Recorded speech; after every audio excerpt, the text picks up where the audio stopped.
All right, so looking at chapter 4 here of our weight loss specialist manual, you will want to take a look at the actual chapter 4 in your textbooks. That's always a really, really good thing to do, you know, to follow up like this PowerPoint and stuff, just in case there's something that didn't make it into the PowerPoint that you know, doesn't prompt me to kind of talk about something, which then doesn't end up on your notes, which doesn't end up in your brains, you know? So like, it's always good to follow up. The way I like to recommend people do it is like, you know, after this lesson, take a couple hour break or something, and then like read the chapter a few hours later, and that'll just kind of lock everything in.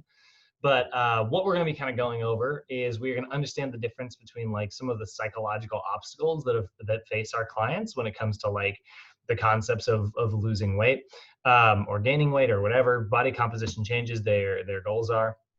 Understand different strategies to help them overcome those obstacles, right? Which is a big part of it. So we are going to talk about SMART goals again. We're going to talk about understanding how people change and how to implement basic goal setting principles into our training sessions, you know, because a big part of what we do, you know, when we look at like the 3 parts of a personal trainer, a lot of times people think that it's just exercise, but that's not fully accurate, right? Like we have like the exercise at the top, and then we have nutrition and behavior change. All 3 of those kind of things kind of come together to make up what our real job is. So when we're talking about all this, right, helping individuals with like weight loss might not be just as simple as like recommending a program and writing it, right? We're not just going to like be like, boom, here's the world's greatest program, get started. You know, like that's a lot of times we got to help our clients come up with strategies to actually adhere to those programs. So oftentimes people are going to be struggling to lose weight because it's associated with some type of like psychological issue. And I don't mean necessarily that like everyone's going to have some type of eating disorder. That's not what I'm saying here. But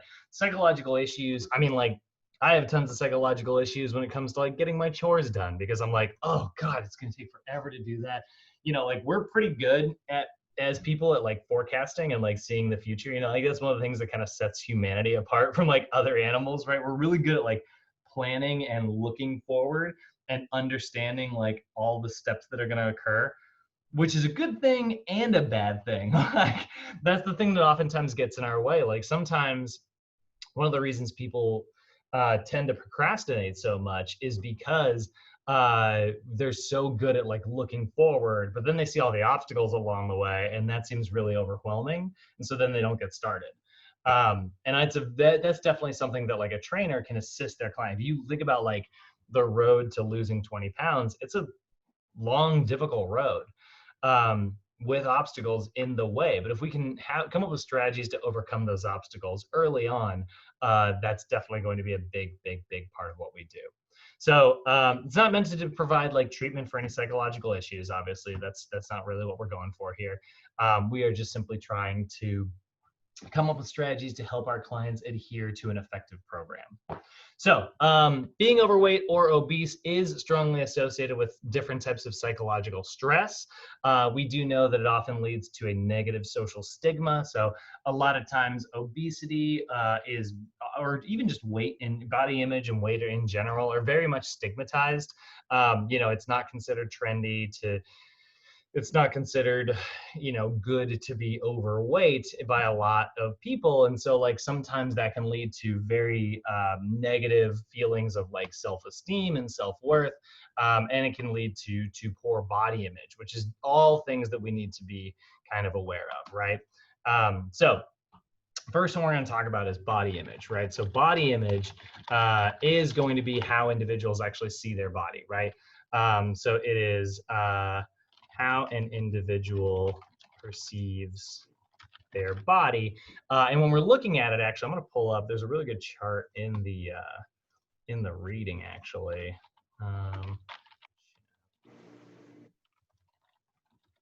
There's a really good chart here that shows kind of how body image sort of behaves.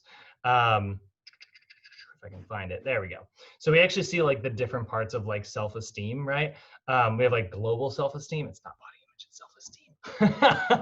I had the wrong term in my head. I love this chart. You can see like your global self-esteem is made up of 2 kind of big sections here, right?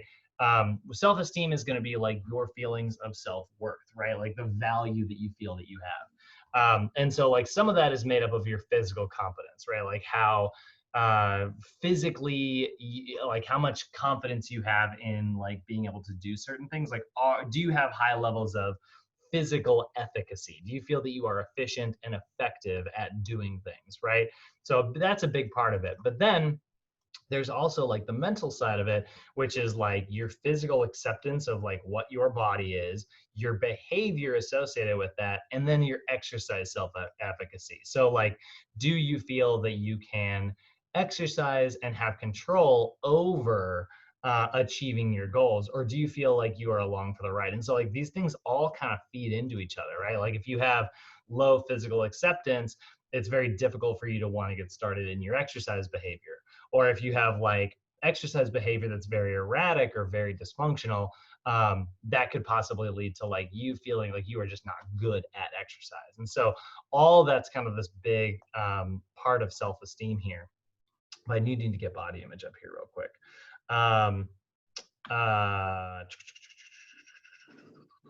Where is my thing? There it is. So how an individual, so body image is going to be how an individual perceives their body, right?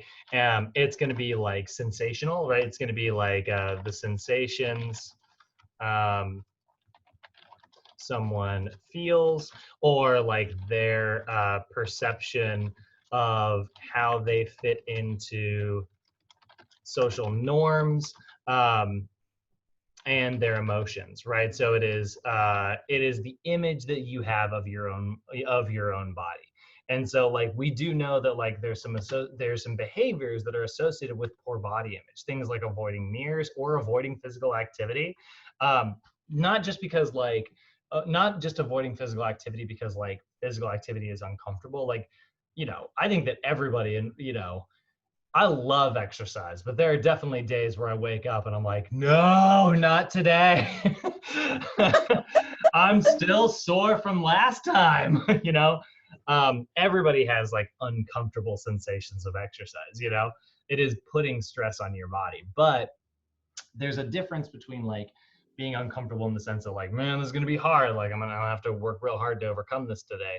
And like, it is uncomfortable for me to be around others while I'm exercising, right? Those are two very, very different things.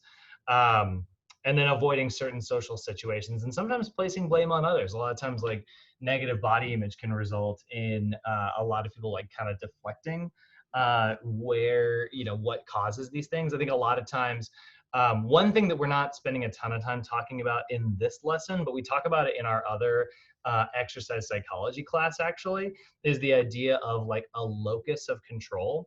So there's sort of two different types of like your locus of control. What I mean by that is like you're either going to have an internal locus or an external locus. And it's like if you have an internal, it is the belief that like you are in control of like your destiny, right? Like an internal locus of control is somebody who believes that like they have an effect on their own life. Whereas somebody who has more of an external locus is somebody who believes that like their life is not really in their hands, they're along for the ride, and like they can make certain choices and stuff, but like what's going to happen is what's going to happen, right? This is like the difference between when you hear somebody complain about their job and they're just like, yeah, I hate my job and I'm stuck there. It's like, are you stuck there? Or like, do you have the ability to like, take time out of your day, polish up your resume and go get a new job, there's kind of two different mentalities there. An external locus is the belief that you're kind of stuck there. And yeah, like you were thrust into this role and now you have no way out.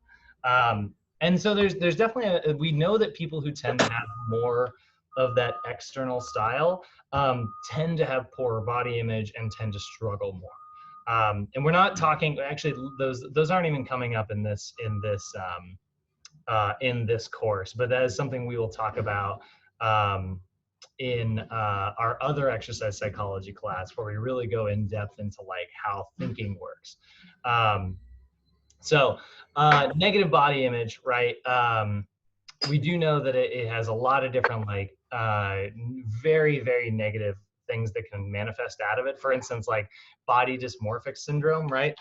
So body dysmorphia is a really good example of a distorted body image, but it's a preoccupation with an imagined or perceived physical defect. Okay, so in people who have body dysmorphia, a lot of times they will preoccupy on a very minor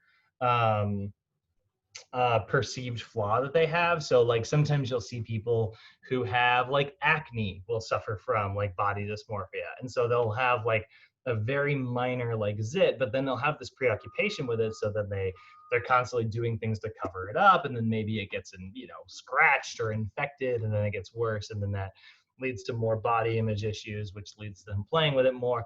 And so you'll see body dysmorphic sometimes. People will actually play or constantly touch and poke at these physical flaws that they perceive that they have, and it's kind of a real what's called a feedback loop, right? Where it's like they have negative feelings and then they play with it, and then that ends up making it look worse, which causes negative feelings, and so it's like this constant loop that gets like more and more and more intense. The same thing happens with like body image, right? You have somebody who's feels really bad about how they look, and so then like they seek comfort. And when they seek comfort, a lot of times it's in the form of like food. And so like then they'll seek comfort by like eating some type of comfort food, which is like excessive in calories. And so then they have negative feelings. And so then those negative feelings cause them to not eat. And then when they don't eat, that causes like imbalances and their blood sugar drops, and then their body gets craving food. So then they end up binging, which leads to negative feelings and starts the whole cycle over again. This is sort of what we're talking about. It's a preoccupation with a perceived physical defect. We can see this, we can see body dysmorphia in often associated with eating disorders. We'll say disordered eating, because it's not even just like a full-on eating disorder. It could just be somebody who's dysfunctional, often associated with disordered eating or disordered exercise. So then you'll also see people who have body dysmorphia exercise too often, even like a lot of times we think of like eating disorders and body dysmorphia, we'll think of people who tend to be really, really skinny, or we think of like eating disorders associated with like the heavily obese, but we also see like the incredibly muscle bound struggling with eating disorders. Like a lot of bodybuilders struggle with muscle dysmorphia, which is where like they just do not feel as if they have enough muscle in their body, and they feel that they are scrawny or weak, or a lot of the words you'll often hear people use. And so like they'll focus on just building their body up as much as possible, and they'll take supplements and steroids and things like that that'll kind of result in growing this like large body, but they're doing it at the cost of their actual health, and so like that is definitely something that we sometimes see. Now another one of our, so if we know body image is also going to be made up of, we have to talk what's called our self-esteem, right? So self-esteem is a big term. This is one of the biggest things that we really do want to help our clients like develop, right? We want to have high levels of self-esteem, but self-esteem is a broad definition, and it describes the favorable views one has regarding oneself, right? So it is your self-esteem is the favorable views one holds regarding oneself. Basically what it is it's how you see yourself. I think that's, I have a feeling that like, that's me right there. Every now and then I modify PowerPoints and I'm like, that's a me sentence. So your self-esteem is going to be made up of two different sections, right? So if you understand that like your self-esteem is like how you see yourself, it's made up of two different versions, right? There's actual like self-perception, which is literally how you see yourself. But then there's also your self-efficacy, right? And so your self-efficacy is a measure of like your confidence. So actually an even better term of this, right? Better term of like self-esteem. It's not just like the favorable views you hold of oneself or how you see yourself. It is also like feelings of self-worth, right? Feeling that you are valuable, feeling that you are worth it and have your own value here. And so a lot of times when we think of like another thing that is very brand human, I think, is we measure worth in kind of very specific ways that are not always the best ways to measure worth. A lot of times we measure our worth in how much money we have or how much success we've gained. We measure our worth in like things that we own, and that's not really, none of those things are very like effective metrics for encompassing like all of what makes like a human being. But like, because we kind of boil it down to stuff like that pretty quickly, a lot of times like we have people who struggle with their self-esteem. And so the two major sections here, right, are going to be I'm going to start with self-perception actually. Self-perception, which is going to be that how an individual sees themselves, right? So this is like your body image, right? This is part of your body image, but also like it could be, your body image. It could also be. I've written this note a million times, and I should know it by this point. How do I normally structure this? I think it's like I'm messing up the wording here, but it's like your place in the world. That's a really good example of your self-perception, right? Like sometimes people have perception that like they just don't deserve certain things in this world, right? Like I've talked to so many of my clients before, and like one common through line that I've seen in particularly like extreme obesity cases is like this perception that like it's like when they start like their weight loss journey, sometimes they'll struggle with like, oh, I don't even deserve to be here. I don't even deserve to like have you as my trainer, and I don't deserve to like work on this. And when you hear people say something like that out loud, it's shocking. It's one of those things where you're just like, what do you mean when you say you don't deserve and to achieve like this weight loss goal, to get healthy? What do you mean you don't deserve? You don't deserve to be healthy? And they'll go, no, I mean, like, I did this to myself. I made all these really bad choices in life. And it's like, man, like, you got to get off social media. You got, like, you are doing an internet, TV, media detox, like, I'm not anti-media by any means, like, as an individual, like, personal opinion wise. But like, when I hear somebody say something like that, I'm like, you are someone who has been like inundated with so much information that like continually has said like, you are not good, you are not valuable unless you drive this Audi or like wear these Abercrombie shirts, like, and you've bought into this like, kind of classic altered version of reality. It's like you deserve whatever, like by default, it is your human right to achieve whatever it is you set out to do, as long as it doesn't step on someone else's, like, but you'll see people, especially in extreme obesity cases, I think is more commonly at least where I've seen it in my career. You'll see people who have this altered place in the world, right? Their perception of where they belong. They're like, no, my genetics predetermined that I'm gonna struggle in life. And it's like, man, that is a crazy, crazy, crazy thing to think, so sometimes we have to help people like kind of overcome that. And then the other one is going to be self-efficacy. And this is one that you're going to see a lot of. I love, if I just watched this video, it was like I was just scrolling Facebook. But it's this like, and I'm not a huge fan of, I'll be honest, the video from like a human standpoint, I'm like super motivated by it. From a trainer standpoint, I'm like, man, like this trainer is very different from me. But there's this video floating around Facebook right now of, I think it's like a teenage kid and he doesn't have either of his arms. He's a paraplegic. And so he just is like, has like a torso, and it's like a teenager. And you can see there's like a box that like a box jump box.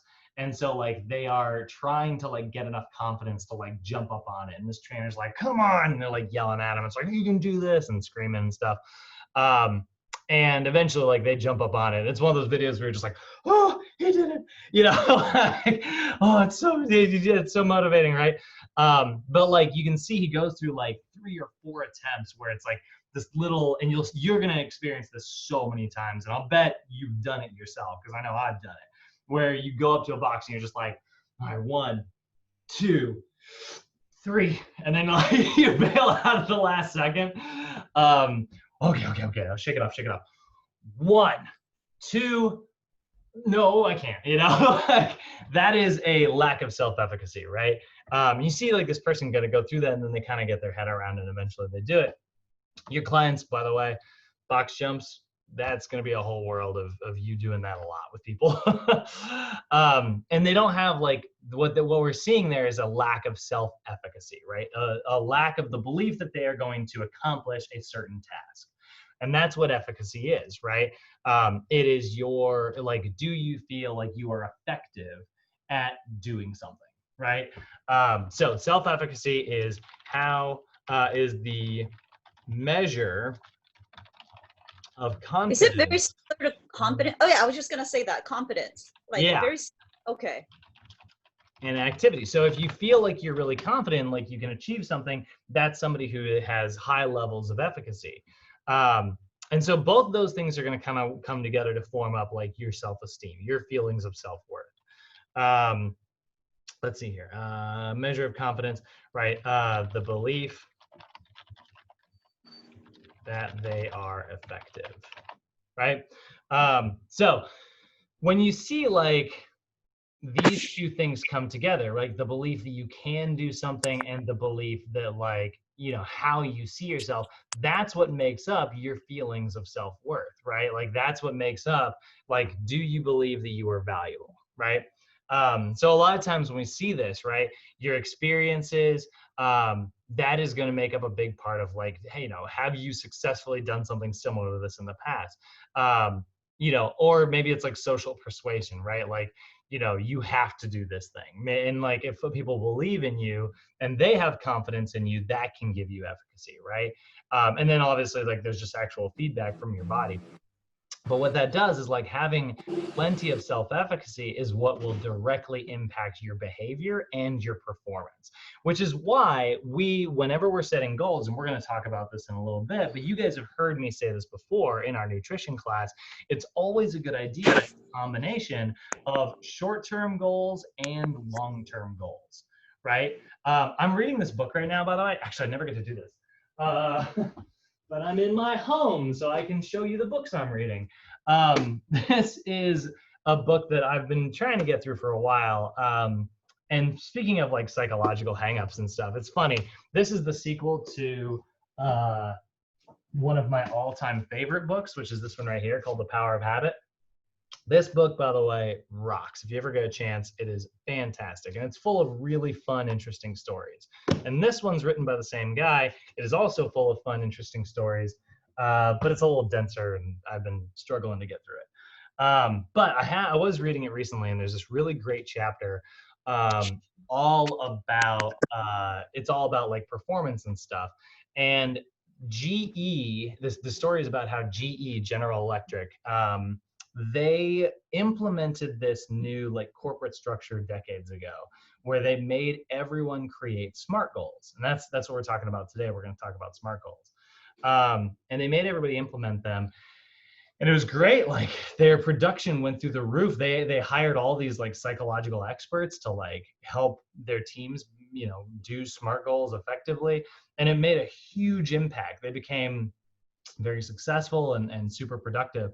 But there were 2 particular departments that just were not very effective. Like, you know, their goals were good. They were, you know, they had like teams of experts. It was the job of every manager above every person who worked at GE had to write SMART goals. And then every manager had to evaluate those, and then those had to be evaluated. And like it went all the way up the chain. And so the whole company had this like structure, but there was 2 departments in particular that like they were looking at their goals and they were great, but they just were not productive. They kept losing money. And so like they sent teams out to both, and one common through line that they saw when they interviewed people, there was one story, one woman in particular that they mentioned, but this was something they were seeing with a lot of people, is they were like, what do you guys think of the SMART goal system? And they were like, we love it. And it's like, so it's like they're totally absorbing it, and they're making this part of their life, and they're good at it, but they're still not effective. Like they're just not, their metrics are really bad. They're losing money. What's the deal? And so then they started asking him more. It's like, well, what do you love so much about it? And it's like, oh my gosh, like I just love sitting down and writing out my SMART goals. A lot of times I'll actually have a task already finished, and then I'll write the SMART goal out on so I can check it off. And it's like, and like that keeps me motivated to go forward. And what they started finding is that like sometimes people focus so much on short-term goals that they'll spend this time structuring an incredibly efficient SMART goal, but they won't have a super far goal in the future. They won't have like what's called a stretch goal. And by the way, we're not talking about stretch goals in here, but stretch goals are in the book, and you should read the book. And they didn't have any, they were so focused on little short-term goals that without long-term goals, they got scattered. And they would end up like getting so scattered, they would make no progress. So then the chapter goes on to talk about another type of goal, which is like Japan rebuilding after World War II. It was, I mean, like to see like the economic progress that like Japan has made, like if you track that time, it's incredible. It's unlike anything in human history. The level of progress, because the whole country rallied together and worked towards becoming like an international powerhouse. And they did it. And one of the ways they did it, and most of Japan's economy is in like these two major cities. But like they're getting a lot of their resources from the country, right? And so like they wanted to build a train that could more effectively like transport goods and services between these two like major cities. And so like that was a big thing that was holding them back. So they wanted to like, they were like, all right, we need to come up with like, we need to build like this new style of train. And so the engineers were like, okay, well, and they're like, I want to have like the world's fastest train. And like it was the person who was in charge. And they were like, okay, we can do that. We're going to come up with a design for a train that can go 75 miles an hour. And they were like, not good enough. I want one that can go 150. And they were like, that's impossible. They were like, no.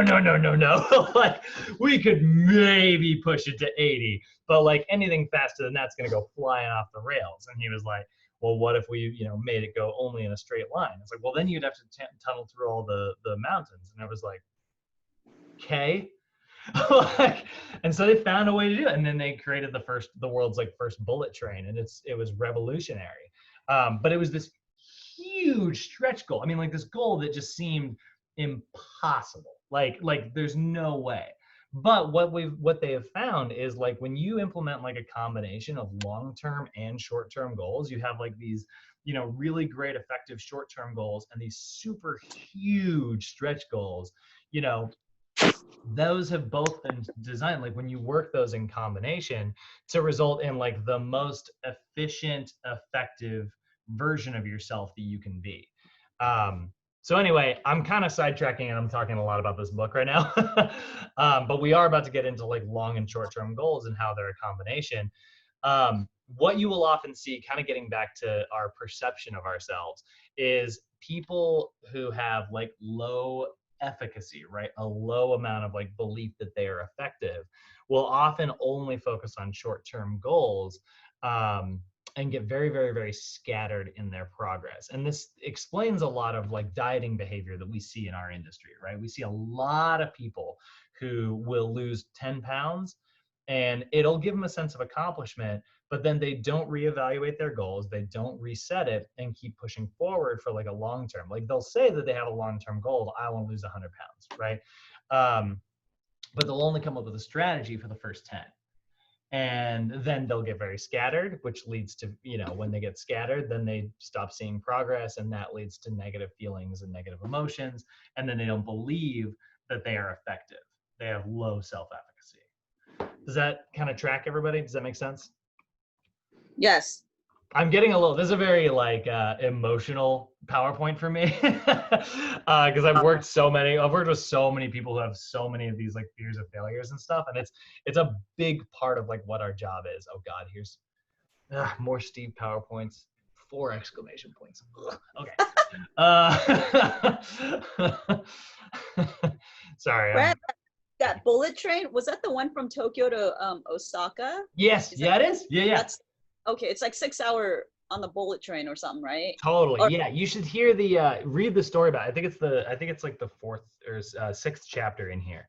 uh, It's the book is called Smarter, Better, Faster. Both of them are my favorite book is Power of Habit, but they're both by a guy named Charles Duhigg. Here, I'll put it in the chat bubble here in case you want to look it up. Oh no. I've seen the cover of the first book that you said you read. I haven't read either one, but I've seen that, the bicycle. Yep, That totally. looks familiar to me. They are so good, both of them. They're books on they're books on psychology. That's really what they are. And he is like a New York Times author. So like he's very much like a storyteller. And so the way he like highlights these very interesting psychological principles is through really cool stories about them. And so like if you're somebody who isn't so good at reading like a psychology textbook, which I'm totally that person because I really didn't like psychology when I was in school. Reading stuff like this is great because it's like full of all these interesting stories that kind of keep your attention. Cool, thank you. Oh yeah, 2 of my favorite books. I'm not much for self-help books, but I am all about like interesting books. So your self-esteem, right? Low self-esteem can be a huge blockade. It does result in all of that fear of failure. So we got to help our clients build their confidence, right? And this is where, how can we help? Yes, choosing exercises and intensities that we know our clients can succeed at is absolutely huge. This is why doing a fitness assessment is such a big part of our job. Not only is it to ensure that like we're picking exercises that are going to be effective, physically because like they're challenging and that's going to result in muscle growth. We're also choosing exercises that are effective psychologically, things that people can do. And this is why like you do want to actually pick exercises that your clients dislike sometimes. Like I'll go out of my way to write a program full of exercises that are like, you know, effective for my client based on their posture and based on their goals. And I'll fill the whole workout, but I'll almost always throw like a stretch exercise in there that's just really challenging. And there's this, and like sometimes people are like, oh, that sounds, I mean, like, oh, that sounds like the opposite of what you want to do, right? But I put it in there because it is meant to be like, hey, this is something that like when we do succeed at this, there's gonna be like this lightning bolt, you know, light bulb moment that goes off like, I did the thing. When I used to teach group exercise in this one room at Biggest Loser, we would do these big cardio classes with like 30 people. And it was basically where it was like a spin class, but there was a bunch of different equipments because not everybody can just be on a spin bike the whole time and not everybody can be on a treadmill. So we would have like, we had treadmills, ellipticals, we had one rower, and some spin bikes in there. And that way people could pick, oh, and we had a stair climbers, and we had people, you could pick whatever cardio machine you wanted to be on, but everybody had to do the same work intervals. And so I'd be like, I'd have a headset on and I'd be like, all right, we're gonna make it intense in the next 3, 2, 1, let's go. And we're gonna go for 30 seconds, push, push, push, push, push. And I'd be like, all right, everybody bring it back and recover. And so it was a lead incline class. It's a spin class. I mean, like I wasn't on a spin bike, but that's what it is. You know, go fast, go slow. But there was one machine that was called the Jacob's Ladder. And a Jacob's Ladder, I'll actually pull it up here, is a machine where you have to climb consistently. It is like a Stairmaster, and it's this machine that just continues, like the rungs continue falling the entire time. And you tie a belt to your waist and you tell the machine how tall you are. And so like the higher you climb, the faster this falls. And so like if you want to make it even harder, you actually just, you know, lie about your height. If you tell it that like you are super short, what'll happen is it'll pull on the harder that it pulls on this, the faster this travels. So that's why like when you climb high, it goes fast, and you climb low, it goes slow.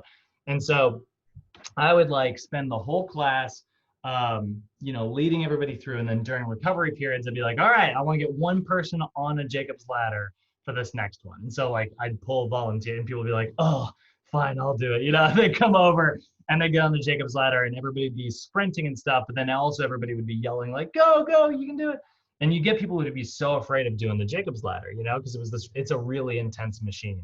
I will say, just as a quick asterisk, and never tell any of my ex-clients about this, but one of the reasons it seems more intense to the outside is like, you can see the angle at which their body is, right? So then all the sweat comes to the front of your face. So when you get off the machine, you look extra, extra sweaty. It scared the crap out of people. And I would totally use that to my advantage. And be like, look at how hard they worked. Yeah. It's actually really not that much harder than any other machine, but it seems really hard.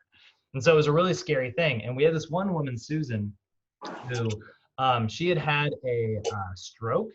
And so she had severe atrophy in her right arm. And she would have to kind of keep her right arm kind of tucked right here because she lost all control in her right side. She regained a lot of it in her legs, but she never got control over her right arm again. And it was like, she came to me after class one time and she was like, I want to get on the Jacob's ladder by the end of the week and blow everybody's mind. And I was like, great. So we would spend time like during lunch, we would do just like a few short minutes on there. And like to see somebody like that do this super crazy hard machine. So I was like, anybody want to do Jacob's ladder? And then like Susan raised her hand. I was like, yeah. And the whole room was like, what? You know, like everybody's freaking out, like, yes. And you know, she got on there and she did like a full like 2 minutes, which is a pretty long interval in that thing. If I remember right, I could be wrong, but it was amazing. It was a really amazing moment, and everybody gets super empowered. And so like then everybody sees that, and it gives them confidence that like they can kind of do this thing. So it's always good. Like I love putting stretch exercises in our routines. So you should always pick exercises that you're confident somebody can do, even if your client is unconfident, right? Because they can overcome that, and it is a super, super motivating moment. If you can do this, you can do anything, you know? So this is where we do kind of come together. A lot of times you're going to hear the word self-confidence and self-efficacy be used like interchangeably. Efficacy is going to be the conviction that they can execute a specific behavior, right? So like when you're talking about self-confidence, like do you have a belief that you can achieve something, right? One of our biggest jobs is helping our clients develop confidence that they can achieve their goals. Let's go ahead and switch gears here just a little bit and talk about like stress and what that often does to like our eating. This is our foundation for the day, understanding that, you know, a lot of this is going to relate to body image and self-esteem. Let's go ahead and shift gears and talk about like some of the more negative feelings that certain people are going to have. So a lot of stressful situations can lead to, you know, comfort eating, right? Which is like where somebody is going to seek comfort in food. Whenever, I think that anybody who has like stress, we all seek comfort in one way or another, right? Whether it's like seeking comfort in your significant other and just being like, I had a really hard day, give me a hug, you know? Or if it's like seeking comfort and just like, you know what, I just need to relax and turn off my brain for a little bit, and you just go relax in a chair or meditate or do whatever. No matter what, like all of us are going to experience stress, and we're going to cope with that stress in whatever way we have kind of developed with our own coping mechanisms. One of the unhealthier ways to do that is to cope using like food, right? And so a lot of times we are going to see like stressful eating, stressful situations can often cause individuals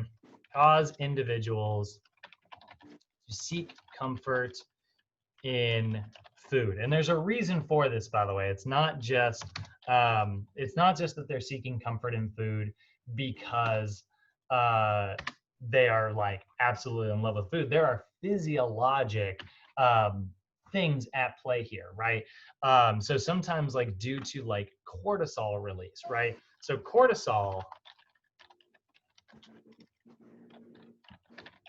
is a stress hormone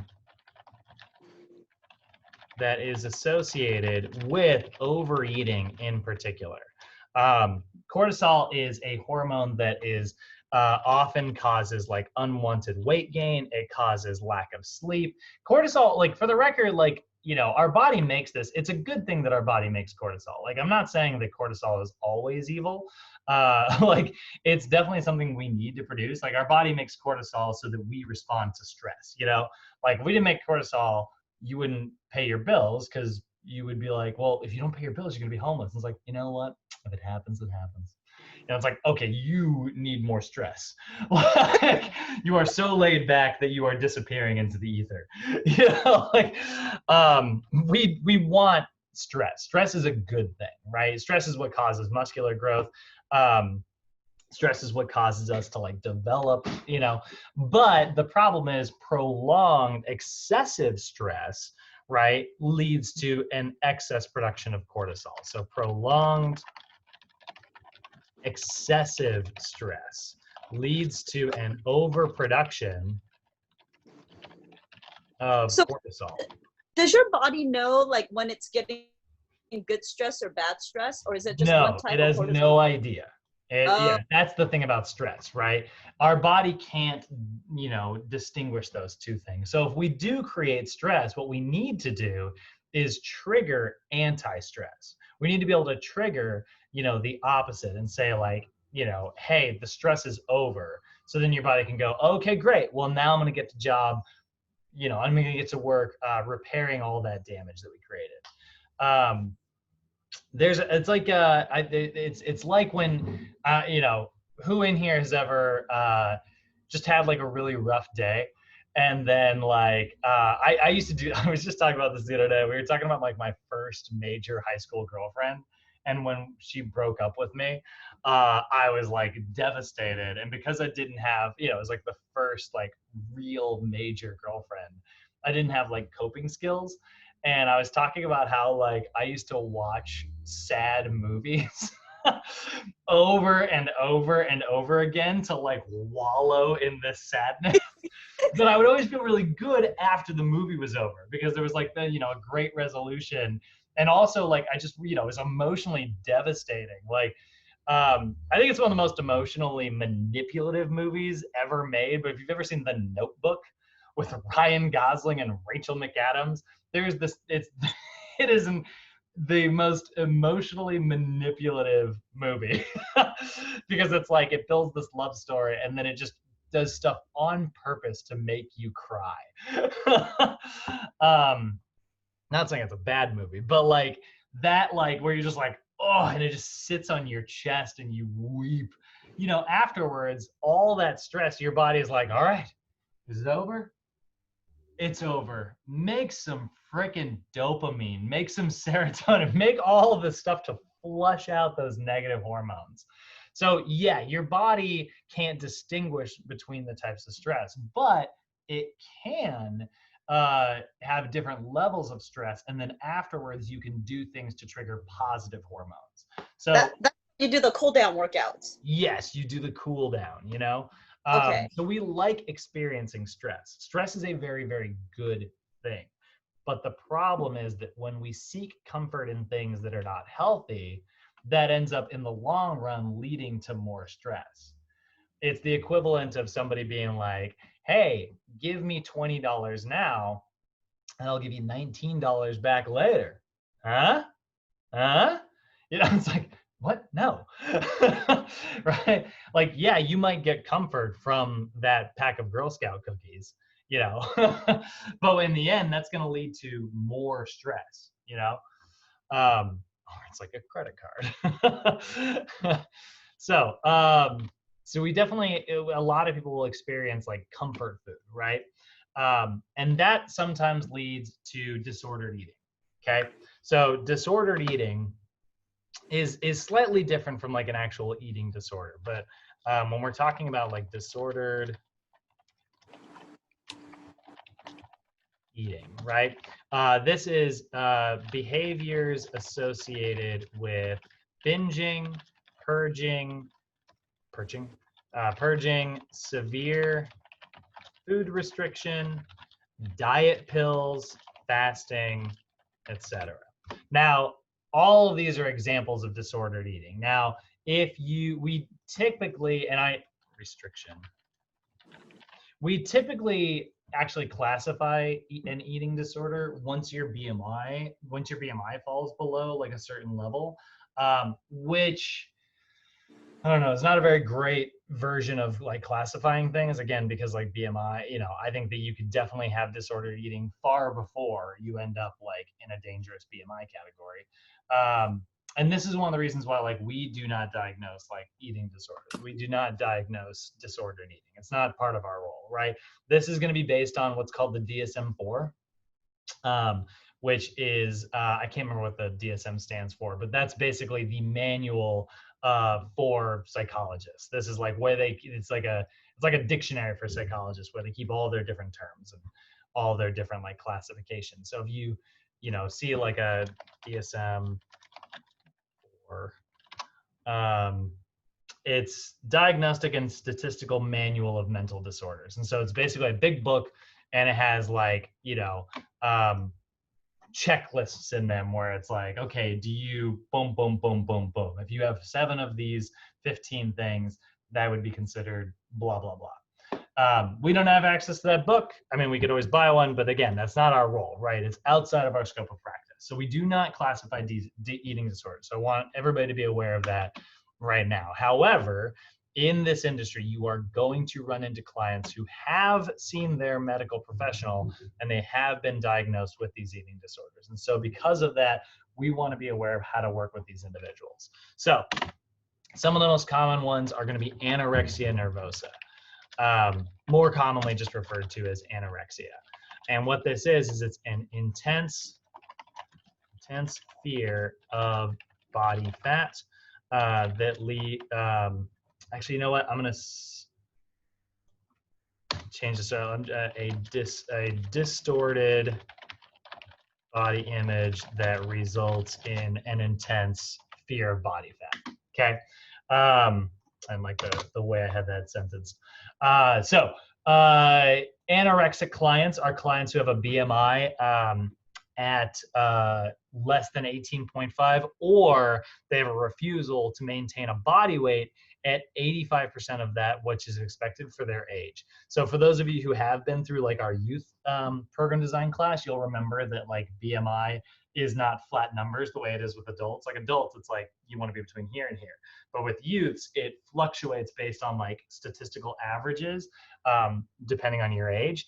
And so like in this version, and eating disorders like anorexia are very, very common in teenagers in particular, we're going to use this percentage method rather than just a BMI of 18.5 or whatever. Because a lot of times you'll end up with a BMI of 17, and that's actually considered, maybe that's fine for whatever age or height you're at. So another one that's going to be very common is going to be bulimia nervosa, right? Which is another distorted body image, but this is one that disordered eating that results in recurring episodes of binge eating and purging. Okay, so the purging, right? It's important to note that that can be through excessive exercise. Like a lot of people, like when we talk about like purging, it is ways of reducing caloric input, right? That can be in the form, of diet pills, vomiting, laxatives, or even excessive exercise. So I have had an experience with this in my past. Client that I had pretty severe anorexia and bulimia.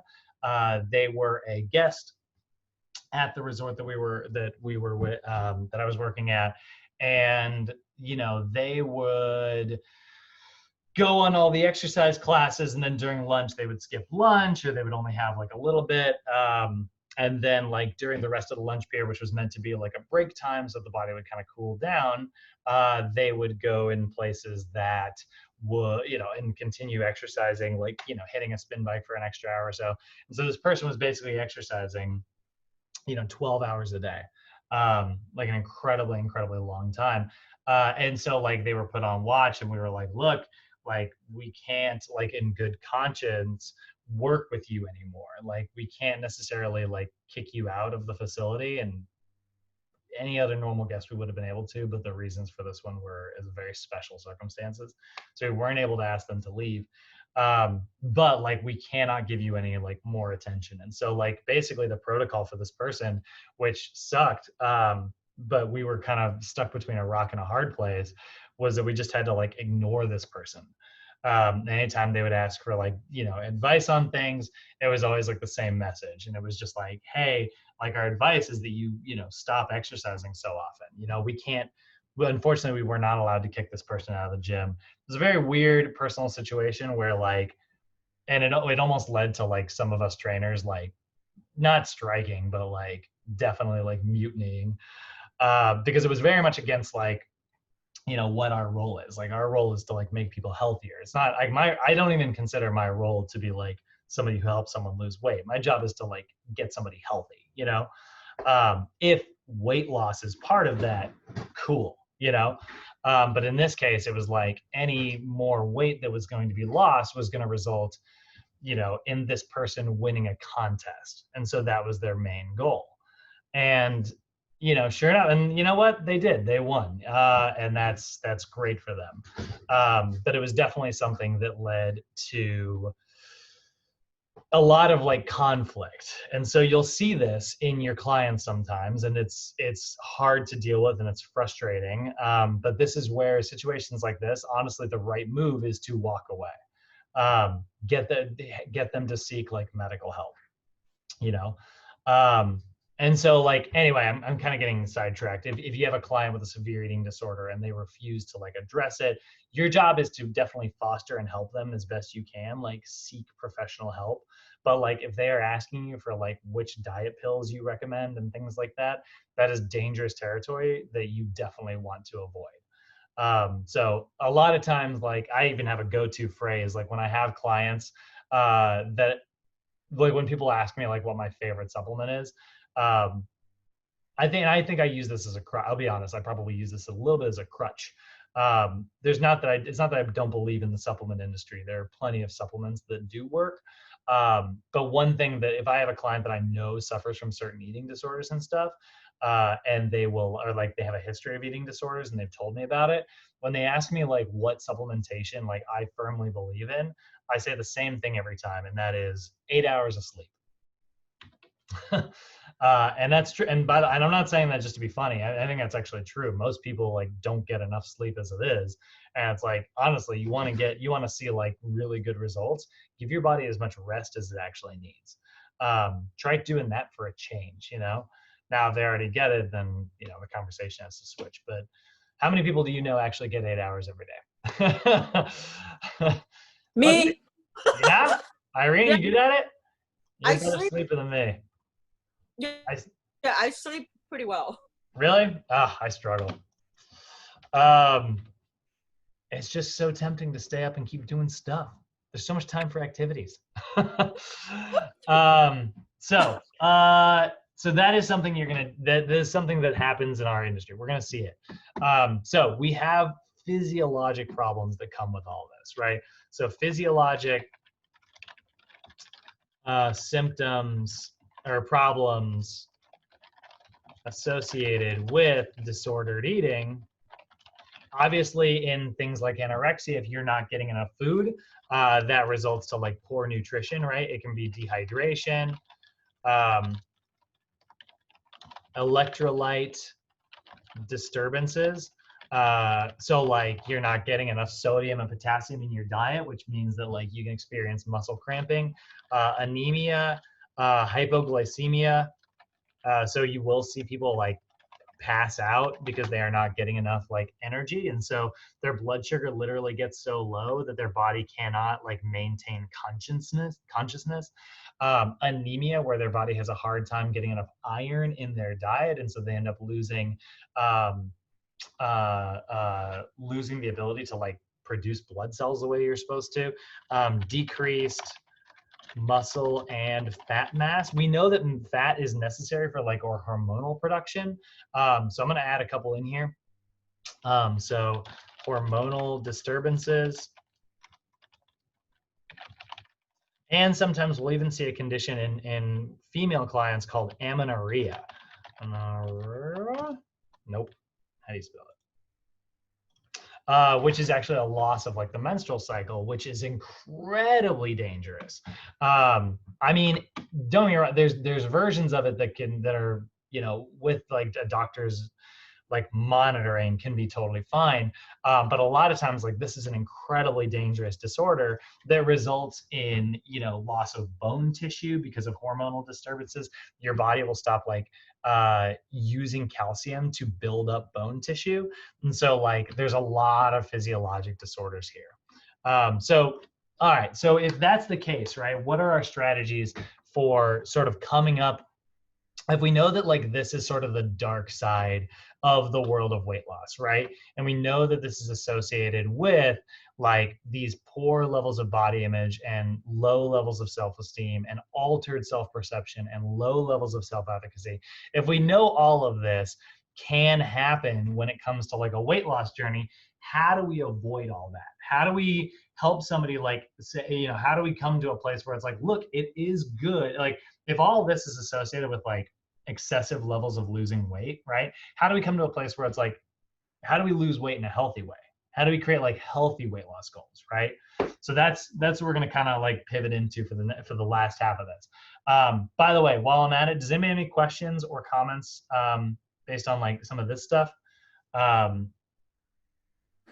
know that this is like the heavy stuff, and so sometimes like I think that NASM tends to be a little overly cheery sometimes, and they move past the hard stuff. So do you guys do any comments or concerns? I don't know, like being inspired or motivated, Brad, there's a difference as far as them trying to reach their goal? Ooh, yeah, I would say like motivate. I think that this kind of comes down to something we see in our other class. We'll talk a little bit about like how words have meaning. So there's like what's the order? It's like wish, think, wish, want, think. There's an order of like specific words that you want to get people to start using instead. What is it? Wish, want, think, do, believe. What? Oh. No, I got it all messed up. But there is like a whole procedure towards like when we want to get people to actually like do whatever it is we're asking, right? And so like there's specific language for that. And so I do think there is a little bit of a difference between like inspiring somebody, and it's good to be inspired, but motivating I think is more powerful because it's like motivation means that there's a driving force pushing you forward, whereas inspiring, like it's almost like the difference between like sympathy and empathy, right? Like sympathy is feeling bad. Empathy is feeling what somebody's going through. It's a much more powerful version, right? I think motivating is more powerful because motivating is like, you can do this, here's how, versus you can do this. I think both are positive. I have nothing against either. At least that's how I interpret it.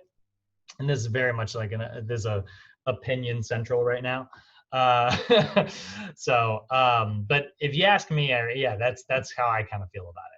I want to both inspire and motivate my clients. I want them to get inspired. Then I want to sit down and come up with a plan to reach whatever whatever they are inspired to do. It's good to want something. It's better to have a plan for getting it, you know? Got it. There's a lot of different strategies that can be implemented, right? And a big part of this is going to be communication skills, like knowing how to communicate. And so we're going to have to come up with some very simple communication strategies that help motivate people, right? Right. And so the three big ones are going to be, number one, your physical appearance. You do want to make sure that what am I doing wrong? Appearance. You want to dress appropriately for the setting. that you are interacting with your client in. Okay, so this is where, and by the way, like, I think that this can be used in a variety of methods. You will, I remember actually having a really big argument when I was like younger at my first like training job. We used to have to tuck in our shirts. And this sounds like such a weird hill to die on, and this is definitely the argument of a 20-year-old. But like, I remember arguing with my boss and being like, he was like, look, you gotta dress the part. You have to tuck your shirt in, you have to do this. And I was like, what athlete in the world do you know tucks their shirt in? The first moment you do a shoulder press, it comes untucked. I was like, it is more athletic and sending the right message that we are here to do actual work. Like, it was a weird hill to die on. But like, I do think that like this can go in a couple different directions. I still actually do believe that. It's not always about just showing up like, you know, dressed in like a polo shirt and stuff. Like, dress in such a way that inspires your clients to move. I think that actually can be a tool that can be used both professionally, which is what they're describing here. They're like, hey, dress professionally that shows that like you're here to work. And I do believe that that's true, but I think also like wearing a dress, like an attire that shows that like you are here to engage in a specific activity is also helpful. And it's weird. This is another definitely opinion thing, but it's weird. But I always think that like, I think that women have the best example of this. I love going into a place like Equinox, which is like the most straight edge, 90-degree shiny surface place you can imagine. But I love walking in there and seeing like female trainers wearing like zebra leggings. Like, they got their hair pulled, and like there's not, like, the makeup is perfect, their hair is pulled tight, there's not a thing out of place. And then they got some, just a little bit of personality that's like crazy kind of thrown into that. And it's like, I think that's so much more motivating. Like, that's the trend. Like, that's who I would go work with. Irene, you're probably, and Frankie, you're probably the only ones who actually are, at this point, still remember like Debbie. But Debbie was one of our instructors at Sochi. She was the queen of this. Like, she was so much more professional than I am. And just a great, super professional, excellent teacher, great personal trainer. But she would come in like, she'd walk through the door and like, you'd be like, whoo, that's a lot of pink.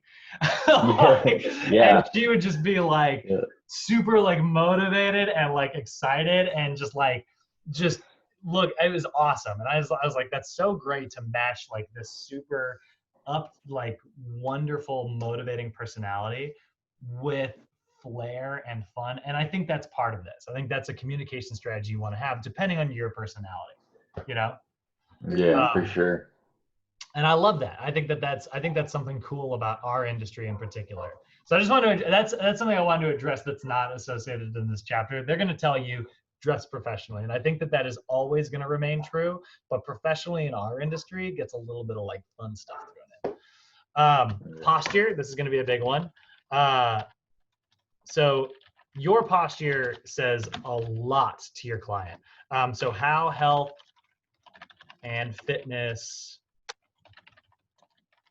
professionals carry themselves sends a message, right? So this is where like active listening kind of becomes like a really big thing, right? Active listening, actually this is just 2 words, is a communication strategy that involves eye contact, asking questions, and showing individuals that you are listening. Right? So active listening is where you're actually showing somebody actively that you are hearing what it is they're saying, right?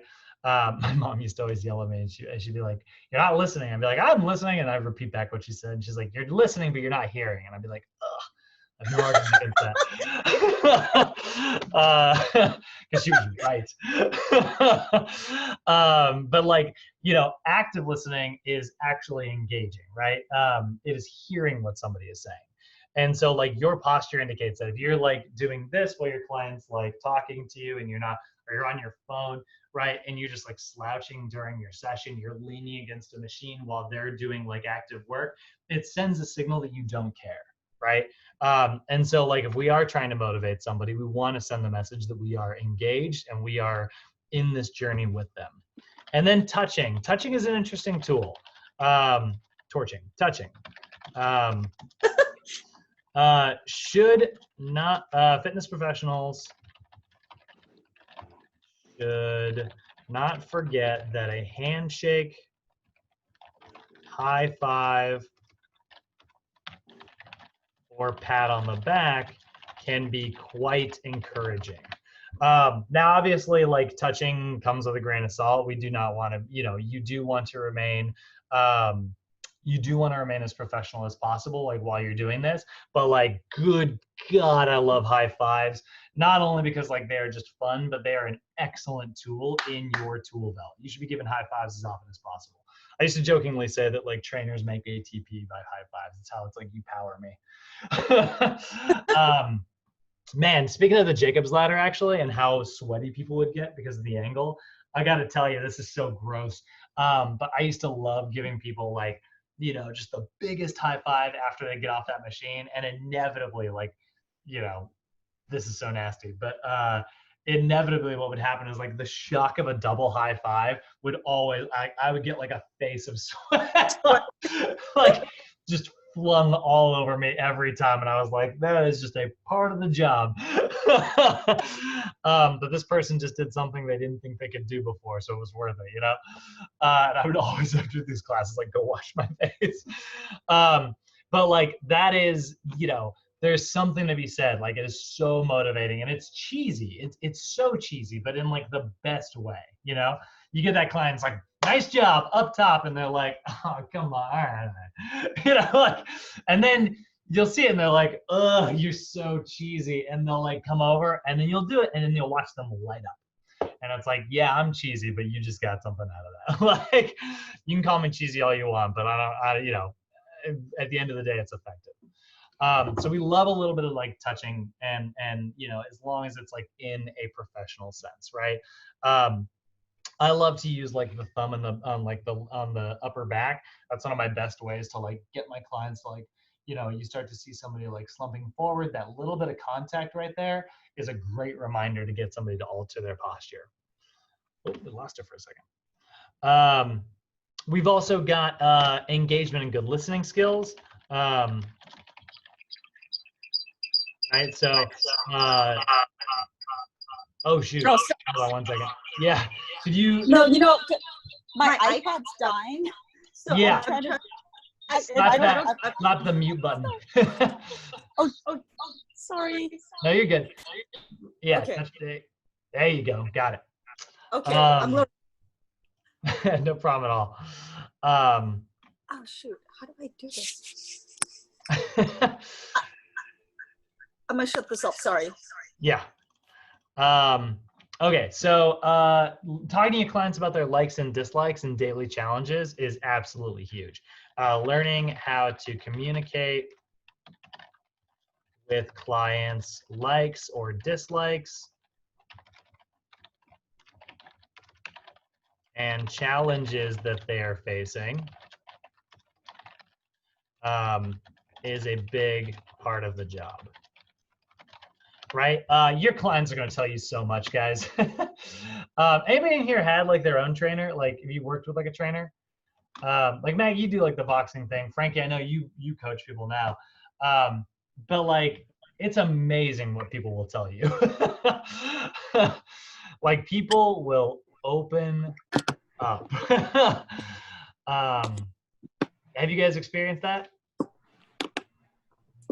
Yeah, a lot. It's crazy, right? It's been 8 years with the same coach, and yeah, we're pretty close. Yeah, right? We know a lot. Man, I mean, I remember like I was 19. I was still brand new to training. I was working maybe 6 months, and this one woman was just like, we were like talking, and then just so casually, she was like, yeah, so anyway, like, and I knew she was married, and so then she was like, so I was out on this date the other day with this other guy, And I was like, oh, you and your husband went out? And she was like, no. I was like, oh God, I don't know how to emotionally process this. I'm 19. I don't have skills for this yet. And it was like, but it's great. Like she just felt very comfortable around me. And like your clients are going to tell you so many things, guys. And just learning how to like absorb that and being, it's not always about like coming back with advice. A lot of times it's honestly, you're just a sounding board. You're just like an empty slate for them to, the ether for them to shout into, and vent their frustrations out. And that's great. People need that. And then facial expressions is another part of communication strategies. Particularly, I think making eye contact is the biggest part of this, but eye contact, smiling, and showing that you are engaged are big parts of effective communication, right? So showing that like you are engaged, not yawning constantly, paying attention with your clients. Other communication strategies that are really important, always be direct. So this is a really big one. Do not avoid direct communication. I like to call this managing expectations. Right? Be as clear as possible and upfront with clientele to ensure that they are aware of all outcomes. It's really important to be as direct as you can with your clients and be like, look, like this journey is going to be difficult. I expect you to like work hard. You're always going to show up on time. Even just managing things like, look, if you don't show up to your appointment, like you're still going to get charged. And that's going to be bad for you in two ways. Number one, you're going to lose it monetarily and we don't get to meet. But number two, it's going to make meeting your goals harder. So we want to come up with a strategy for like communicating with me. I want to make sure that you've got my number. You can text me or call me anytime you want to like reschedule. It's really important that we are in direct communication as often as possible. And if that doesn't happen, these are the policies that I just outlined. So like, I would never say this to my client, like this, I would never be like this harsh or direct, but like really what I'm trying to communicate there is like, I don't want to have you complain for me charging you for a session that you didn't show up for. It is written in paper right here. You don't show up on time, you're going to get charged, right? And that way, like both people are aware of like the circumstances, right? And then be complete and specific. And this is just making sure that like you are always, this kind of goes with being direct. I don't think there's a lot of difference between these two, but you should always provide them with all the information they need to understand. Information necessary to have a full understanding. So that's going to be huge. And then finally, reinforce with repetition, okay? And this is just continued, consistent practice of a message, right? That is going to be big. So that's going to be a really big part of like what we do, right? Oh, there are two more. Oh my God. Sorry, there's a few more in here that I forgot about. Oh my God, my mouse, please. Reinforce with repetition is just, continue saying the same message over and over and over again. I think this is like, you gotta kind of notice this. This is why like Sochi is very much a personal training school, but you look at like how circular the PFT program is and how we repeat a lot of the same things over and over again. Our message is very consistent, and that is a great thing. Like I like knowing a lot about a little rather than knowing a little about a lot. I think that that's a much better way to be in the world of personal training. There's a lot of information out there, but only so much of it has been proven true. So if we just rely on that proven stuff and continually reinforce that, that's going to result in an effective communication strategy. Focusing on one thing at a time. I forgot about these two. But making sure that you're not moving on to like too much and getting scattered again, kind of like we were talking about with those short-term goals. That's a problem that people run into sometimes.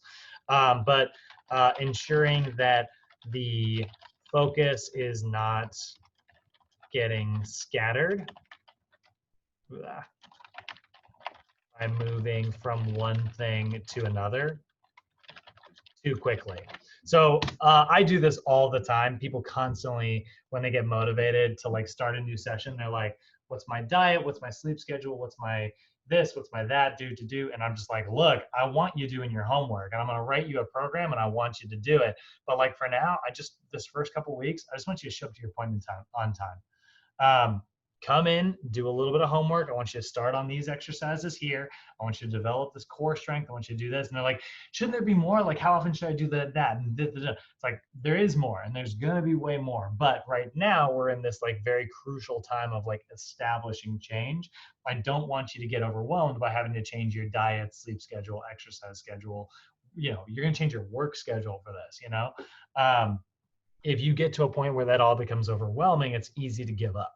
So I want to make sure we're only focusing on like small changes at a time. And then this is the last one, right? Yeah, thank God. Be supportive. Do not make sarcastic jokes, negative comparisons, or judgments. Always support and build up your client. Right. And this is one of the things, like a good example of this, guys, of being supportive is making sure that like when you are modifying exercises, for instance, start from a place of like the high, start from the place of low and modify up. So like this is one of the things that comes down to like group exercise technique. Let's say you're teaching a group exercise class and one of the exercises you want to do is push-ups. What you should do when you're demoing those push-ups is be like, all right, everybody, so this station right over here is going to be the push-up station. So you're going to start like this and then start on your knees and go, okay, so you're going to start just like this. Now, if you want to make that more challenging on yourself, what you can do is you can modify that up to your toes and do full-on push-ups. If you want to make that even more challenging, you can lift one leg up off the ground. If you want to make that even more challenging, you know, you can throw a stability ball or a medicine ball under your hand and make it unstable. But so like by modifying up, that sends the message that like they are taking, and then what you can do is you can encourage people to take control. They are in control of making this exercise as hard as they can, rather than trying some crazy variation of like one hand on a ball, one hand up off the ground and like falling over and over again. It's like, oh, that's too hard. Go ahead and take it down to your knees, right? That's modifying somebody backwards, which gives them a sense of like, it does not give them a sense of progress, right? That gives them a sense of falling back. I like the way that you do that too, because like when I was doing CrossFit and stuff like that, I kind of coached the other way, but that way, like if they can progress forward without you having to show them that, then it makes them more motivated. Like they're more driven that they can do something that's harder.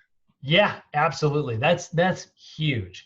And that's like a big message. That was like a big thing.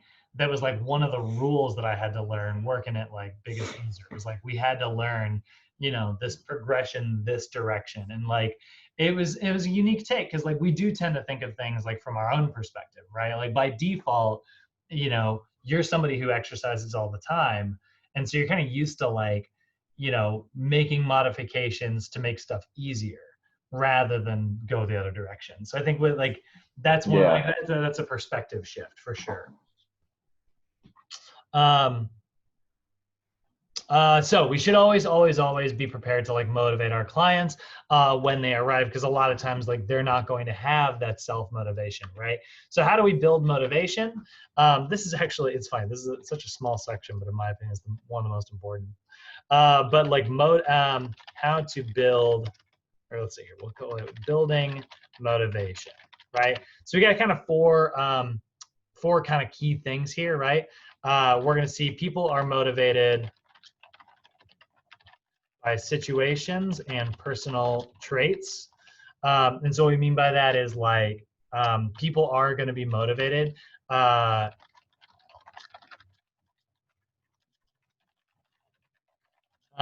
seeing themselves in a certain light, right? So if they can find a way to like see themselves doing something, that can be a super motivating thing. I love, you know, I've had clients, like actually I'll go back to the push-up example.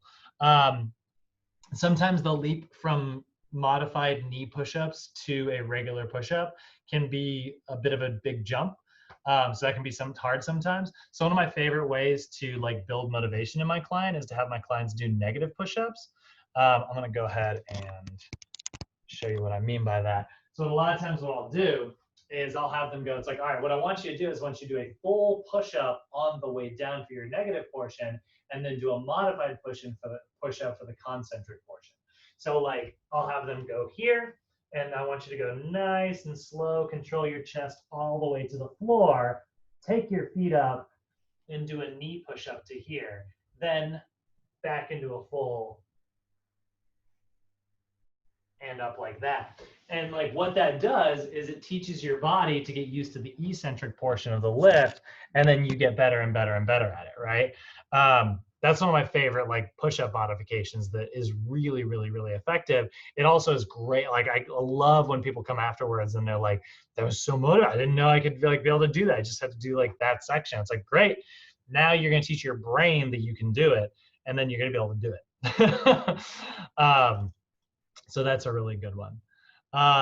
We've also got, let's see here, people have multiple motives for involvement. So finding different, oh boy, finding different like motivations. So like even just like sometimes like people have, whoops. Oh, that should be multiple. I've said this before, and I mean it actually. A lot of times, like for the first couple weeks as a trainer, you are nothing more than a glorified appointment. There are so many times where people are like, they walk into the gym and it's like early in the morning. They're like, "I'm here for you. I don't want to do this today. I came here because I know we had an appointment." It's like, great, I'll take it. Doesn't matter. Your body's here, and that's all I need. You know, we'll get your brain here in a couple weeks. That's fine. You know, and so like giving clients multiple reasons to get involved with exercise, right? Hey, you remember you're doing this for your kids, right? We're going to get up that hill because you want to have enough energy to play with your kids at the end of the day when you get home from work, right? Hey, we're doing this so you can make it to your, you know, your daughter's wedding. I've had, those are motivating factors, you know? Hey, you're doing this because, you know, you hired me and it cost you money up the hill. Like, that's okay. There's a lot of different factors out there. Changing the environment, this is always a nice one. You know, people respond to intellectual stimulation in the form of changing it up. It is just nice sometimes to change your environment, right? Get out of a negative environment and try something new. This is why people love vacations so much, right? I love a good staycation, but there's just something about getting out of town. There's just something about like changing your environment. And then literally just our relationship. So personal trainers influencing motivation. Developing a personal relationship and rapport with a client. There are going to be times where people show up and they really do just do it for you, you know? And this is where we talk about, we need to kind of transfer and start talking about rapport. Rapport is going to be the amount of trust an individual has in you, right? So the level of trust a client has in their, in another individual, right? So the more rapport you can develop with your clients, the more effectively they're going to trust you and want to engage in whatever it is you ask them to do. How do you build rapport? Goes all the way back to all this stuff we talked about with like effective communication, right?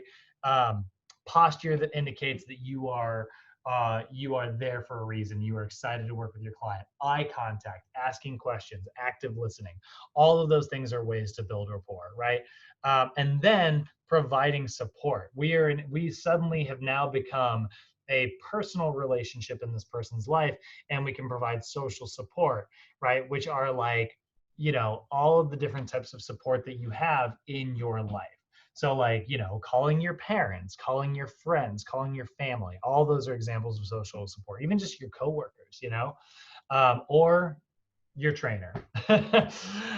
So rapport is going to be built huge. And then social support is another one, which is support from outside sources such as relatives, friends, fitness professionals, etc.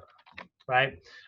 They are, there's a lot of different examples. There's emotional social support, which is like providing emotional support for people who are just sometimes like, I've definitely had clients come in and just have a good cry on the gym floor. Usually not the gym floor. Usually it's like one of those situations where it's like, this is just getting really hard for me. And then all of a sudden they need to like, get off the floor immediately. And that's all right.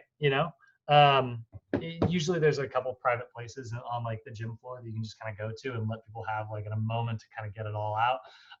It's going to happen, these journeys that people are on, they're hard. It's a difficult path.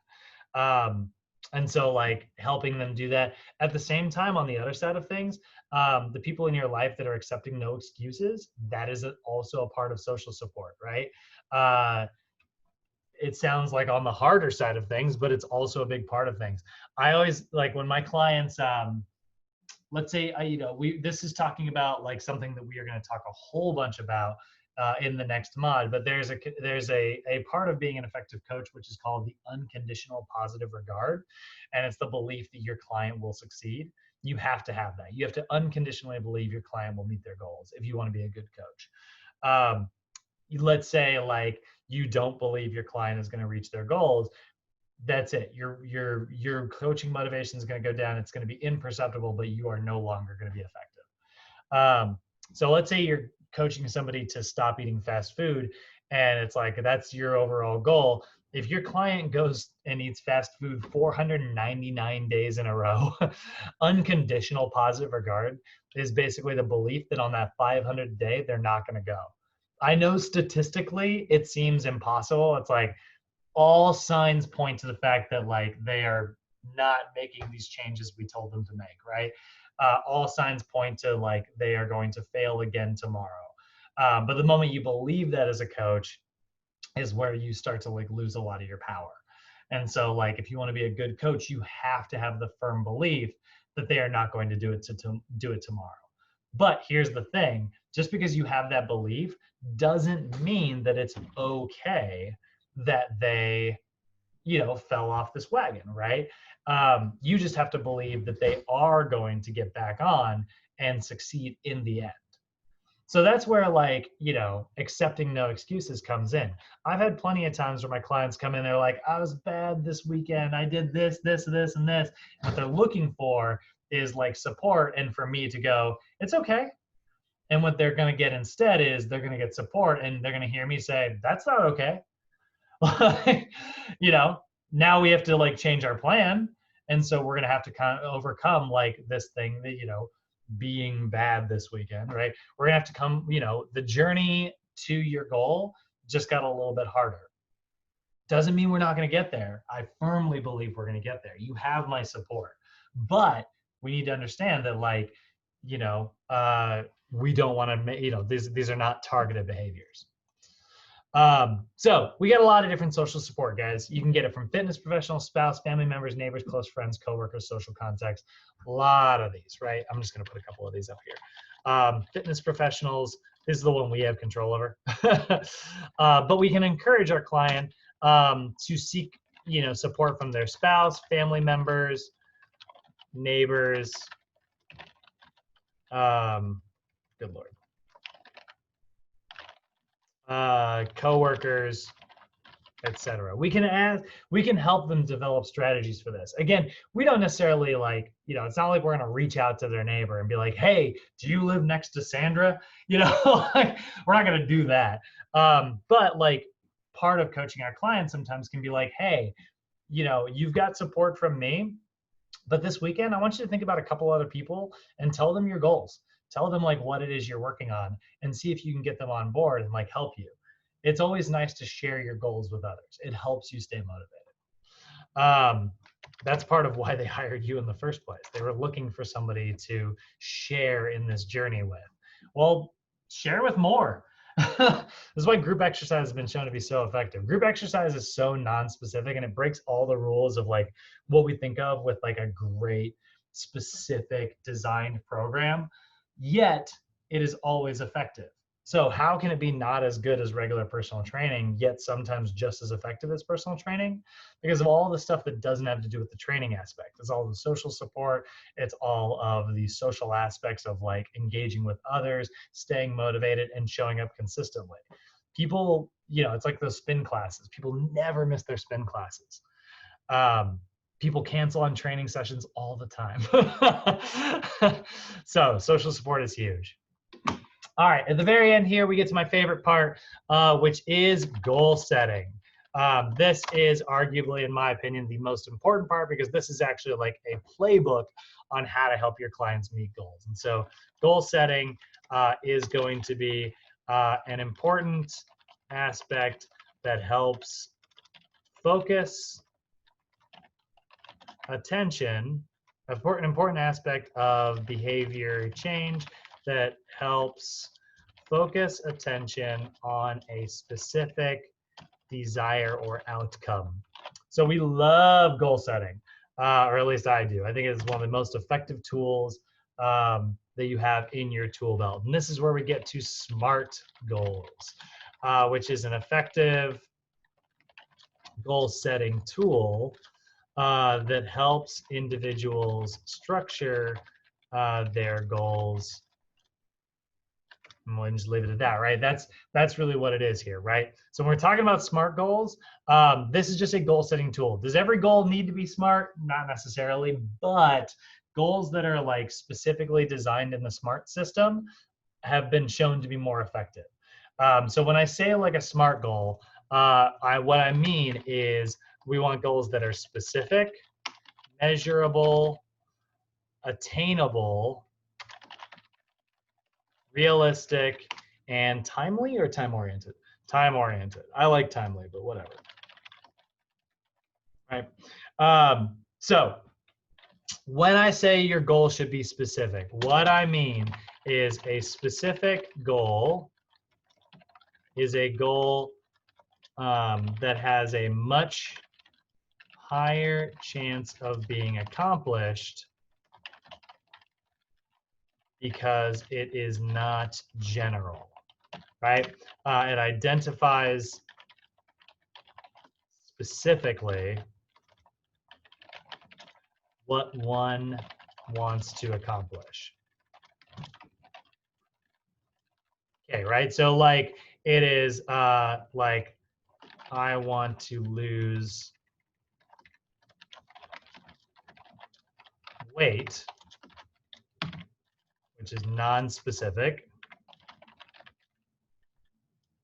and I want to lose 10 pounds, which is specific.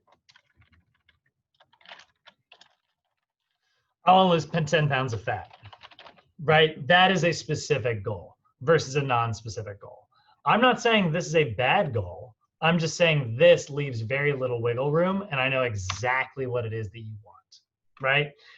And that's going to feed right into measurable as well, right? Measurable goals are establish a criteria for measuring progress, right? So measurable goals are goals that are typically number based. They don't have to be they don't have to be number based every time, but a lot of times they will be very number based. So if it can't be measured, it can't be managed, right?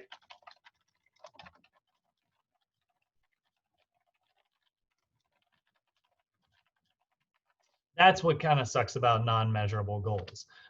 So if you don't know like how to like actually measure your goal, how are you going to know that you're progressing? How do you know that you're actually getting there, right? So again, like this is an example of like, I want to eat healthier, right? Which is non-specific. Versus I want to get 4 servings of fruits / vegetables a day, which is very specific, right? That's something we can slap a number on. We know if you only got 3 servings of vegetables, did you meet your goal? No, we did not, right? It's very specific and easy to understand. Now, attainable is one of the most important here that a lot of times people kind of have a misunderstanding of. And attainable goals are goals that are easily identified in order to understand when they have been accomplished.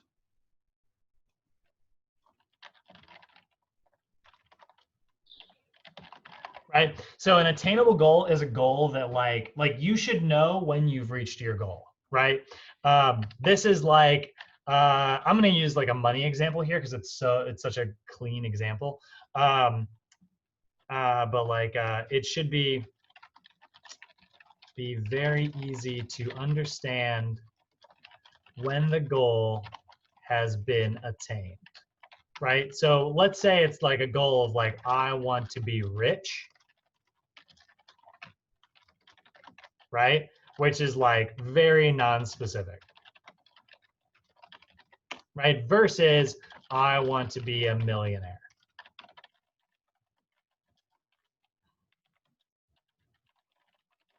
So like if somebody says they want to be rich, right? How do you quantify that? How do you measure something like that, right?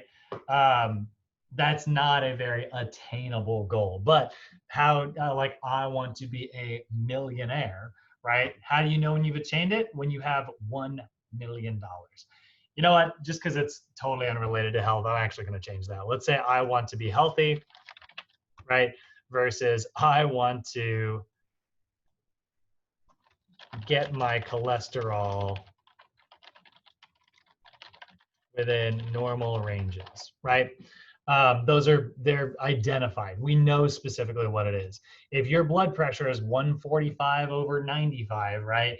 And you say like, I want my blood pressure to be better, right? Well, then, 144/94 is better, but that's not necessarily like specific, right?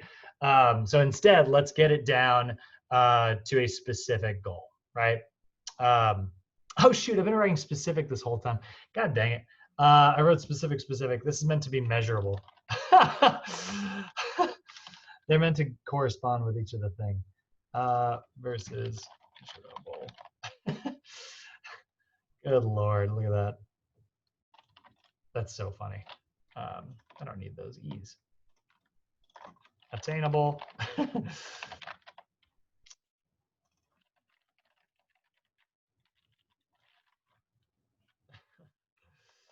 Whoops. All right, realistic. Love realistic. We like challenging goals, but we do want to make sure that it is realistic. Realistic goals are goals that can be achieved in the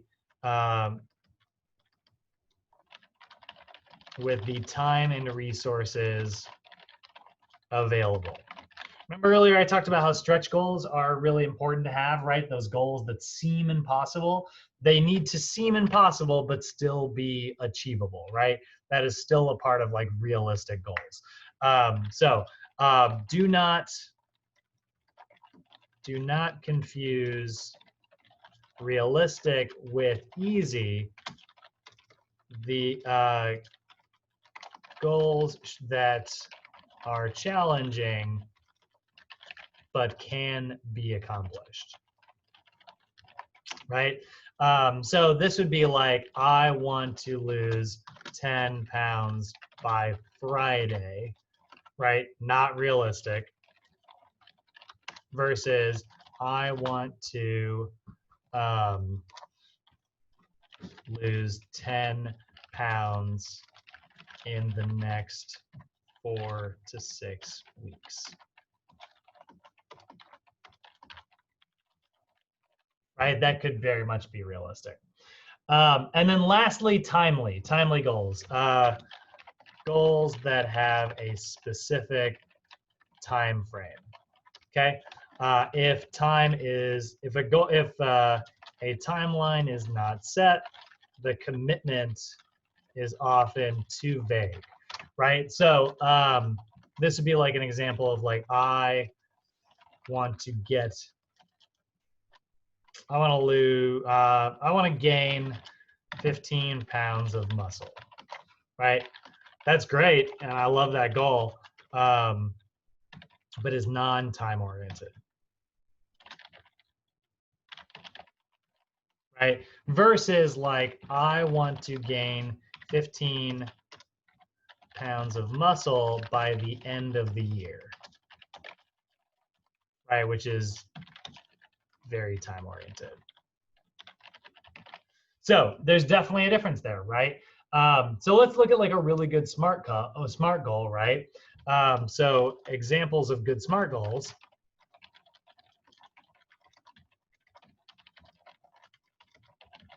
Right? Rather than like, I want to lose weight, you could say, my goal is I want to lose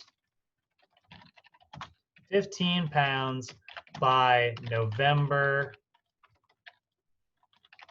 31st, right? That's an example of a SMART goal. It's specific. I know that we are, actually, we can even make it even better, of fat. It's specific. We know what it is they are trying to achieve. It is attainable. I know when we have finished it, right? As soon as they are 15 pounds of fat down, we have a timeline, and it is realistic, right? All of these things. It's measurable. It's very, very specific. That's the type of goal that we want to write, right? I want to have $5,000 saved in the bank by January 1st, right? That's a really good example, rather than I want to get better at saving money. Right, I want to have walked 100,000 steps by a specific time. That's something that you can measure. It's specific. It's timely. So that's a really good example of a SMART goal. All right. So lastly, different types of goals. I know we just talked about these recently, but we'll end with this here. Different types of goals. We have outcome goals, which are goals that focus on a tangible, specific outcome. Outcome goals are usually ones that like are related to whatever very specific outcome. Like, I want to win this race, right? That's a really good example. We've also got performance goals, where the goal is focused on a specific performance related to previous experiences, right? So like an outcome goal might be like to win a race, right? Whereas a performance goal is to run your best race, right? And then we have process goals, which are goals that focus on specific actions related to an activity, right? So like this would be like to run a race effectively, right? So a process goal is like, I want to be able to like run the race without ever having to stop to walk, right? maybe my time is slower, right? I'm not caring about like what my overall time is. I'm just caring about like doing it in a specific way. I love setting goals like this when I'm playing sports, actually.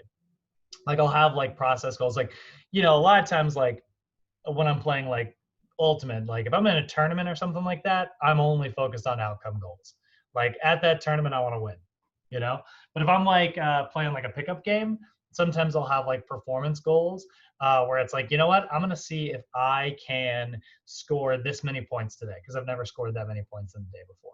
One time I set myself the goal, I wanted to get 5 hand blocks in a day. Hand blocks are super rare. It's actually where when somebody's throwing, you get it out there and tap it before, and then it like hits the ground. But you got to do it without fouling the person because normally you touch them and then it's a foul. So I want to get like 5 of those in a day. A lot of times you'll go like days and days and days without getting one. And so sure enough, like I said, the performance was never able to get 5, but I did get 4 in a day, which was like a record for me. And so that was a great performance goal. And then sometimes it'll just be a process goal. It'll be like, you know what? I don't really care about like winning or losing today. What I care most about is like, I want to see if I can, continue running the entire time or like, actually a good example of this is sometimes I have the bad habit. In Ultimate, you're not allowed to run with the Frisbee. So you have to you're like looking for an open person and then like you'll pitch it. And then like a lot of times like a bad habit that a lot of people make is they'll throw it and they'll watch it and then it'll get caught and then they'll start running. So it's like as soon as they see the receiver actually get it, then they'll start running. And like what you want to do is you just want to trust that your receiver is going to get it, throw it and run. And so like I tend to be one of those people who likes to watch because I like, I'm a trainer. I'm obsessed with feedback.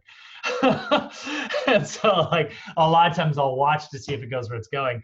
And so sometimes I'll just set myself like a process goal. Like, you know what, today, win or lose, I just want to focus whenever that disc leaves my hand, I want to be running. Or I want to execute this play better. Right? Those are examples of like performance, outcome, or process goals. Maybe your goal isn't necessarily to lose an outcome goal doesn't really apply very well to weight loss programs. It's usually like you are trying to lose this much because that's how much somebody else you saw on the internet lost. That's not a very good goal. But performance goals are like you want to do your best version of something, or a process goal is like you want to just focus on getting better at whatever action you are trying to achieve is. So barriers to exercise that you're often going to hear people say. A lot of times they're going to say they don't have enough time, they don't have enough energy, they don't have family or friends that exercise, or they just don't enjoy exercise. Those are all barriers that you need to overcome as trainers. And we'll talk more about that in our behavior change class because there are going to be lots and lots of barriers that we have to know how to overcome. All right, so obviously our role is to help encourage our clients as often as possible, right?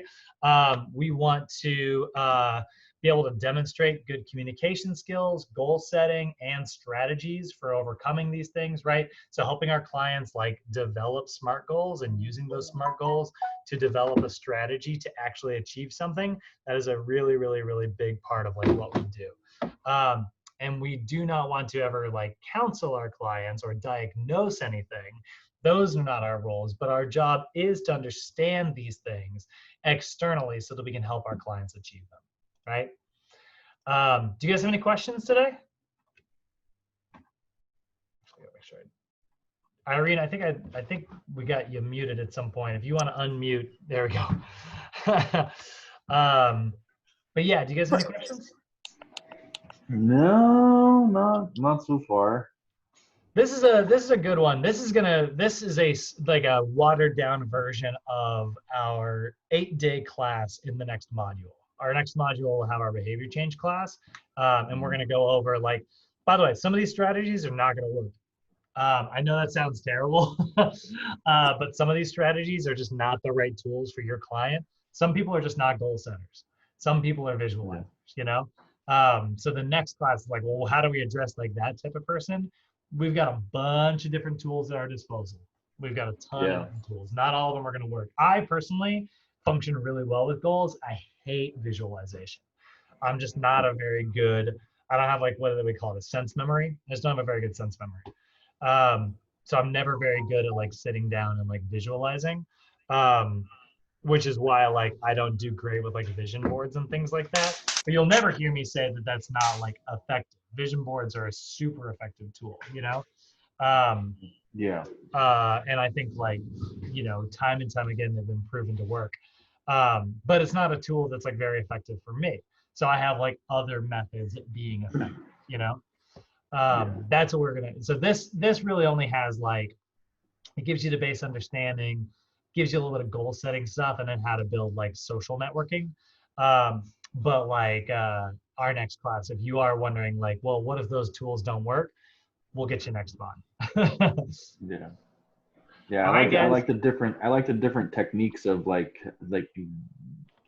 working with people too, because like sometimes like some of the things that I've been through in my life are just more like a what do they call it?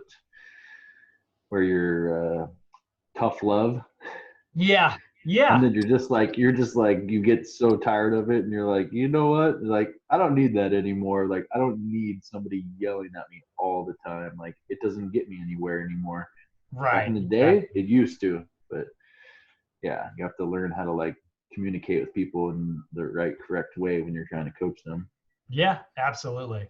Because it's like you know, it's like using a socket wrench on, you know, something that is a screwdriver. You just gotta have the right tool. Yeah, that's it. Yeah. Hey, Brad, Ooh. before we go, Yeah. I just want to apologize to the class for my disturbance. I'm getting to know how Zoom works, so Don't guys, sweat I'm it. sorry. Yeah. We all And the went through it in the beginning. No worries. Yeah. and we all the other went through thing, it. Brad. Yeah. And the other, thank you so much for covering the subject today, because now I am gonna go for a run to lose 10 pounds by Labor Day. And I'm holding myself accountable by sharing this with the class. So thank you. I love it. That's smart. Now write it down. Write it on paper. That's another one. They don't have it up here, but trust me, like Mike, put it on paper. There's just there's something about it. Even if you crumple it up and throw it away, it still exists somewhere. And I'm so gonna like, write that. it'll itch. I'm gonna write that with three things that I'm grateful for as well. Oh, those are always really good too. I'm so bad at gratitude, John. That's another thing I'm terrible at. Oh, thank you, Brad. Thank you, class. Thank you for your patience. Absolutely. All right, guys. I'm gonna see all y'all tomorrow. See you guys. Later. Bye, Brad. Bye, Maggie.